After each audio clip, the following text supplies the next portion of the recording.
안녕하십니까? 늦은 밤 다들 평안히 주무시고 계시는지요? 아니면 저처럼 이 유난스런 눈발을 핑계 삼아 잠 못 이루고 뒤척이고 계신가요? 저는 김민석이라고 합니다. 어디서나 흔히 볼 수 있는 이제 막 머리에 희끗희끗한 서리가 내리기 시작한 50대 중반의 아저씨입니다. 남들이 보기엔 뭐 하나 부러울 것 없어 보일지도 모릅니다. 번듯한 회사 임원 명함도 있고 기사가 딸린 차도 있고 서울 한복판에 꽤 넓은 아파트도 있으니까요. 하지만 오늘 밤 제 마음은 땡전 한 푼 없이 춥고 배고팠던 30년 전 그 25살 복학생 시절보다 더 가난하고 시립니다. 창밖을 보세요. 눈이 참 무심하게도 많이 내립니다. 이렇게 눈이 펑펑 쏟아지는 날이면 여러분도 문득 가슴 한구석에 박힌 가시처럼 욱신거리는 이름 하나쯤 떠오르지 않으십니까? 살면서 차마 지키지 못해 평생의 부채감으로 남은 약속 같은 거 말입니다. 죽도록 보고 싶으면서도 막상 마주치면 도망치고 싶을 것 같은 그런 모순된 그리움 같은 거요. 오늘 저는 평생 제 가슴에 묻어두고 무덤까지 가져가려 했던 제 인생 가장 부끄럽고도 아픈 고백을 여러분께 털어놓으려 합니다. 바로 오늘 저녁 서울역 광장에서 있었던 일입니다. 부디 제 이야기를 들으시면서 여러분 마음속에 그 사람에게도 안부 인사를 건네주시길 바랍니다. 이야기는 정확히 30년 전으로 거슬러 올라갑니다. 1994년 12월 24일 크리스마스 이브였죠. 그때 세상은 온통 마지막 승분이 김건모니 하는 것들로 시끌벅적했고 거리는 캐럴 소리로 가득 찼지만 제 주머니 사정은 영 딴판이었습니다. 군입대를 코앞에 둔 복학생이었던 저는 가진 거라곤 깡다구와 제 옆에 있던 여자친구 영희 뿐이었습니다. 영희. 이름만 불러도 아직 목을대가 뜨거워지네요. 그녀는 웃음이 참 예쁜 여자였습니다. 가난한 유학생이 자판기 커피 한 잔을 내밀어도 세상을 다 가진 듯 환하게 웃어주던 사람. 하지만 입대 날짜가 다가올수록 저는 불안했습니다. 제가 없는 사이 그녀가 고무신을 거꾸로 신을까봐 혹은 제대하고 돌아왔을 때 세상은 변해 있고 저는 너무 초라해져 있을까봐. 20대의 사랑이란 게 그렇지 않습니까? 열정만큼이나 두려움도 크다는 걸. 그래서 제가 서울역 시계탑 앞에서 덜덜 떨며 억지를 부렸습니다. 그날도 오늘처럼 눈이 펑펑 내리고 있었죠. 제가 영희의 차가운 손을 잡고 말했습니다. 야, 영희야. 우리 내기 하나 할까? 지금으로부터 딱 30년 뒤. 그러니까 2024년 12월 24일. 우리 여기서 다시 만나는 거야. 영희가 눈을 동그랗게 뜨고 묻더군요. 30년 뒤? 야, 그때면 우리 꼬부랑 할머니 할아버지 되는 거 아니야? 하면서 깔깔 웃었죠. 저는 진지했습니다. 그러니까 그때 내 옆에 누가 있든 내가 어떤 모습이든 살아서 숨만 쉬고 있으면 무조건 나오는 거다. 서울역 시계탑 앞. 알았지? 그녀는 코끝이 빨개진 채로 픽 웃으며 제 새끼손가락을 걸어주었습니다. 그 손가락의 온기. 그게 제가 기억하는 영희의 마지막 체온이 될 줄은 그때는 몰랐습니다. 그 약속 하나 믿고 군생활 버텼고 그 약속 하나 가슴에 품고 사회에 나와서 치열하게 싸웠습니다. 성공해서 멋지게 나타나야지. 30년 뒤엔 정말 근사한 벤츠 끌고 가서 널 태워줄게. 그 유치한 다짐이 저를 여기까지 끌고 온 동력이었는지도 모릅니다. 그렇게 야속하게도 30년이 흘러버렸습니다. 저는 약속대로 성공은 했습니다. 남들이 우러러보는 위치에 올랐으니까요. 하지만 그 대가로 저는 너무 많은 걸 잃었습니다. 바쁘다는 핑계로 가족들을 외롭게 했고 결국 아내와 이혼 도장을 찍고 텅 빈 펜트하우스에 혼자 남게 되었습니다. 성공의 끝맛이 이렇게 쓸 줄 알았다면 그때 좀 더 천천히 갈 걸 그랬습니다. 오늘 아침 달력을 보는데 12월 24일이라는 숫자가 눈에 들어오는 순간 심장이 덜컥 내려앉더군요. 약속한 날이었습니다. 거울 속에 비친 저는 주름지고 흰머리가 성성한 50대 중반의 아저씨였지만 마음만은 다시 25 청년이 되어 뛰기 시작했습니다. 미친 척하고 가보자. 혹시 모르잖아. 그녀도 기억하고 있을지. 아니, 기억 못해도 좋아. 그냥 그 자리에 서서 기다리는 기분이라도 느껴보자. 저는 옷장을 열어 가장 비싼 코트를 꺼내 입었습니다. 이태리제 머플러를 두르고 평소엔 잘 쓰지도 않는 향수까지 뿌렸습니다. 혹시라도 그녀가 나왔는데 제가 초라해 보이면 안 되니까요. 30년 만에 재회인데 나 이렇게 잘 살고 있어라고 무언의 시위를 하고 싶었나 봅니다. 참 속물 같죠? 기사가 운전해주는 차를 타고 서울역으로 향하는 내내 손에 땀이 쥐어졌습니다. 차장 밖으로 보이는 서울역은 옛날 그 모습이 아니더군요. 번쩍이는 고층 빌딩과 화려한 조명들. 하지만 제 눈엔 1994년의 그 낡은 시계탑만 어른거렸습니다. 차에서 내려 광장으로 걸어가는 길 눈발이 더 거세졌습니다. 수많은 인파 속을 헤치며 저는 두리번거렸습니다. 지나가는 중년 여성들의 뒷모습만 봐도 가슴이 철렁했습니다. 설마 나왔겠어? 나를 알아볼까? 너무 늙었다고 실망하면 어쩌지? 오만가지 생각이 머릿속을 스쳐 지나갔습니다. 그렇게 시계탑 근처를 30분 1시간 서성였습니다. 역시나 그녀는 보이지 않았습니다. 그래, 바보 같은 짓이었어. 30년 전 농담을 누가 기억하겠어. 다들 살기 바쁜데. 자조 섞인 웃음을 지으며 발길을 돌리려던 찰나였습니다. 제 눈이 광장 한 구석 어두운 천막 쪽에 멈췄습니다. 노숙인들을 위한 무료 급식소였습니다. 김이 모락모락 나는 커다란 국통 앞에서 사람들이 길게 줄을 서 있더군요. 그리고 그 국통 앞에 한 여자가 서 있었습니다. 처음엔 잘못 본 줄 알았습니다. 제가 기억하는 영희는 늘 빛이 나는 여자였으니까요. 아무리 세월이 흘렀어도 그 기품은 남아있을 거라 믿었으니까요. 그런데 그곳에 서 있는 여자는 너무나 낯설고도 익숙한 모습이었습니다. 색이 다 바른 촌스러운 분홍색 등산용 패딩 점퍼, 헝클어진 머리를 대충 묶은 고무줄, 마스크를 턱에 걸친 채 쉼없이 국자를 휘젓고 있는 여자. 등은 굽었고 얼굴엔 고단한 삶의 흔적인 기미가 가득했습니다. 무엇보다 제 가슴을 후벼 팠던 건 국자를 쥔 그녀의 손이었습니다. 장갑도 끼지 않은 맨손은 붉게 트고 갈라져 반창고가 덕지덕지 붙어 있었습니다. 봉사를 하러 온 귀부인의 모습이 아니었습니다. 누가 봐도 하루 일당을 벌기 위해 그 추운 곳에서 떨며 일하는 일용직 노동자의 모습이었습니다. 영희였습니다. 분명히 영희였습니다. 눈매는 주름에 묻혔어도 웃을 때 입꼬리가 살짝 올라가는 그 버릇은 그대로였으니까요. 순간 저는 누군가에게 뒤통수를 세게 얻어맞은 것 같았습니다. 숨이 턱 막혀오고 발이 땅에 얼어붙은 듯 움직이지 않았습니다. 제가 상상했던 재회는 이런 게 아니었습니다. 어머 민서가, 너 정말 성공했구나 하며 서로의 어깨를 두드려주는 그런 낭만적인 그림을 그렸는데 현실은 너무나 잔인했습니다. 저는 급하게 몸을 돌려 전봇대 뒤로 숨었습니다. 제 자신이 너무나 혐오스러웠기 때문입니다. 수백만 원짜리 코트를 입고 고급 구두를 신고 멋진 재회를 꿈꾸던 제 모습이 그녀의 그 남루한 현실 앞에서는 사치스러운 흉기처럼 느껴졌습니다.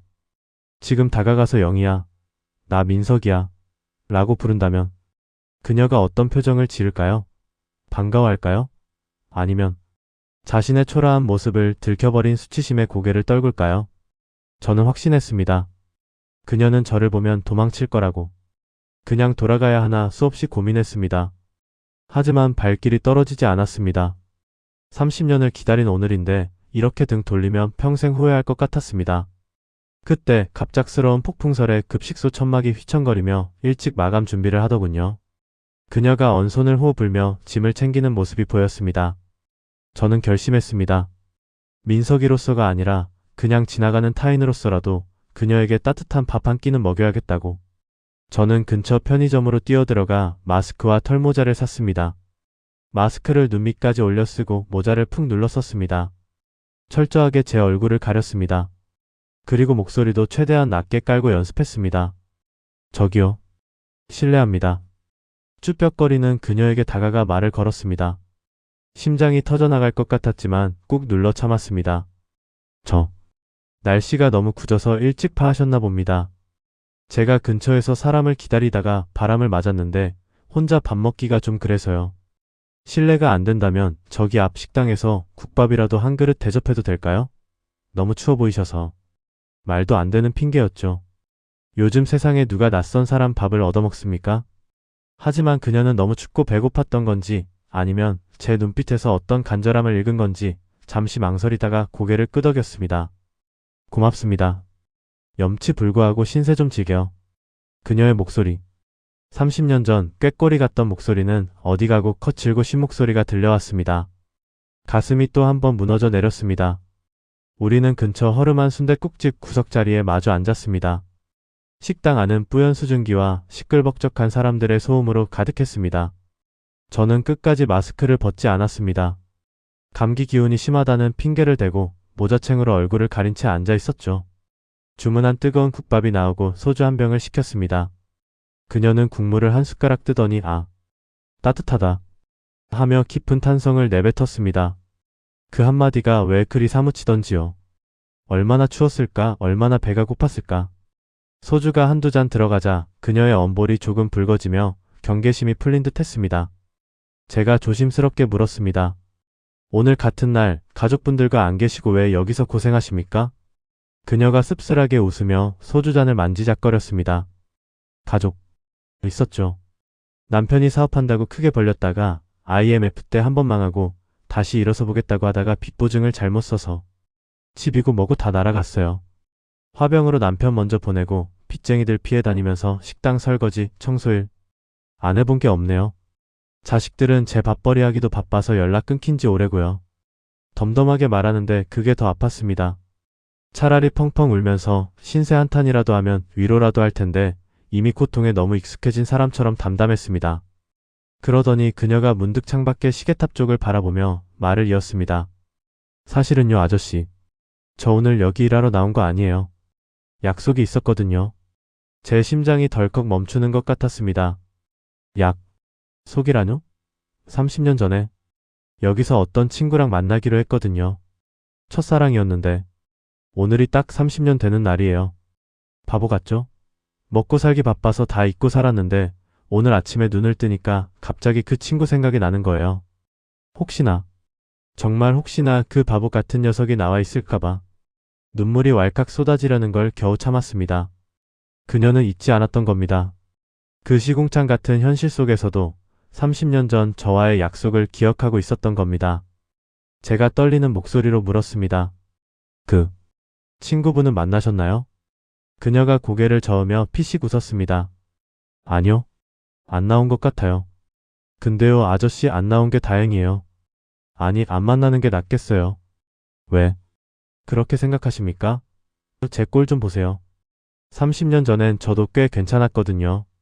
그 친구 기억 속엔 제가 제일 예뻤던 20살로 남아있을 텐데 이 쭈글쭈글하고 냄새나는 늙은이가 돼서 나타나면 그 친구가 얼마나 실망하겠어요. 그리고 혹시라도 그 친구가 잘 살고 있으면 제가 너무 초라해서 못 견딜 것 같고 못 살고 있으면 그것대로 마음 아플 것 같고 그냥 저 혼자 와서 추억한 걸로 좋게요. 테이블 밑으로 주먹을 얼마나 꽉 쥐었는지 손톱이 살을 파고들었습니다. 소리치고 싶었습니다. 나 여기 있어. 영희야, 나 민석이야. 나 돈 많아. 내 차 트렁크에 현금도 있어. 내가 너 빚 다 갚아줄 수 있어. 이제 그 고생 안 해도 돼. 목구멍까지 차오르는 말을 꿀꺽 삼켰습니다. 피맛이 났습니다. 돈으로 그녀의 가난을 해결해 줄 순 있겠죠. 하지만 제가 지금 정체를 밝히는 순간 그녀가 지키고 싶어 했던 마지막 자존심은 산산조각이 날 겁니다. 그녀 말대로 첫사랑 앞에서 가장 비참한 모습을 들킨 여자가 될 테니까요. 50대가 되어 알게 된 사랑은 그런 것이더군요. 불꽃처럼 달려가 끌어안는 게 아니라 상대의 그늘을 지켜주기 위해 기꺼이 물러서 주는 것. 모른 척 해주는 것. 저는 묵묵히 그녀의 빈 술잔을 채워주었습니다. 그게 제가 할 수 있는 유일한 사랑 표현이었습니다. 잠시 후 그녀가 화장실에 갔습니다. 저는 떨리는 손으로 지갑을 열었습니다. 5만원권 지폐가 꽤 두둑이 들어있었습니다. 전부 꺼냈습니다. 100만원이 좀 넘는 돈이었던 것 같네요.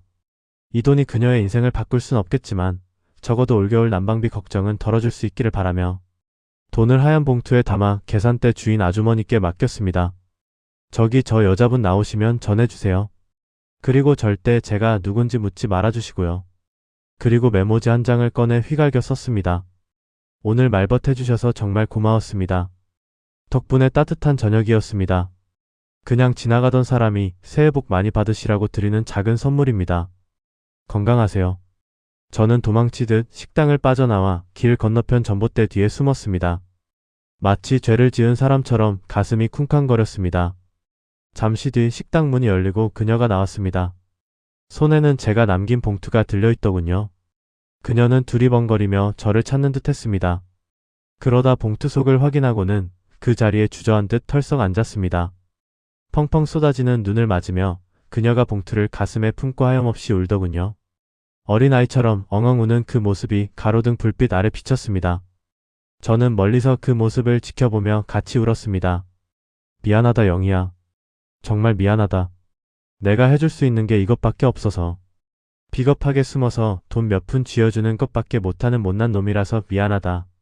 그녀의 어깨가 들썩이는 걸 한참이나 바라보다가 저는 차마 발길이 떨어지지 않는 걸 억지로 돌렸습니다. 차로 돌아오는 길 눈물이 멈추질 않아 앞이 보이지 않았습니다. 기사가 놀라서 백미러로 쳐다보는데 창피한 줄도 모르고 소리 죽여 울었습니다. 비록 나야 민석이라고 말하며 따뜻하게 안아주진 못했습니다. 하지만 여러분, 저는 30년 전에 약속을 지킨 걸까요? 아니면 어긴 걸까요? 비록 얼굴은 보여주지 못했지만 그녀가 세상에서 가장 춥고 외로웠던 날 따뜻한 밥 한 끼와 위로를 건넸으니까요. 그녀가 아직 세상은 살만하구나라고 느낄 수 있게 해줬으니까요. 그거면 된 거 아닐까요? 집에 돌아와 텅 빈 거실에 앉아있는데 이상하게 마음이 차분해지더군요. 오늘 밤 영희는 그 돈으로 따뜻한 전기장판이라도 하나 장만했을까요? 아니면 밀린 월세를 내고 발 뻗고 잤을까요? 부디 그녀가 오늘 밤만큼은 춥지 않기를 기도합니다. 여러분, 50대 60대가 되어보니 인생이란 게 참 허무하기도 하고 또 애틋하기도 합니다. 돈 명예 다 좋지만 결국 남는 건 사람의 온기뿐이더군요. 혹시 여러분 마음속에도 30년 묵혀둔 그리움이 있다면 굳이 찾으려 하지 마세요. 그냥 마음속에 예쁜 모습 그대로 남겨두는 것도 어쩌면 상대를 위한 배려일지 모릅니다. 대신 지금 옆에 있는 사람의 손을 한 번 더 잡아주세요. 그게 우리가 할 수 있는 최선의 사랑입니다. 오늘 밤 눈이 참 예쁩니다. 영희야, 부디 아프지 말고 건강해라. 내 30년 전의 약속은 오늘 너와 함께한 소주 한 잔으로 대신한다. 그리고 다음 생에 만나면 그때는 내가 꼭 너보다 먼저 가서 기다릴게. 긴 이야기 들어주셔서 감사합니다. 지금까지 늙어버린 소년 김민석이었습니다. 모두 편안한 밤 되십시오.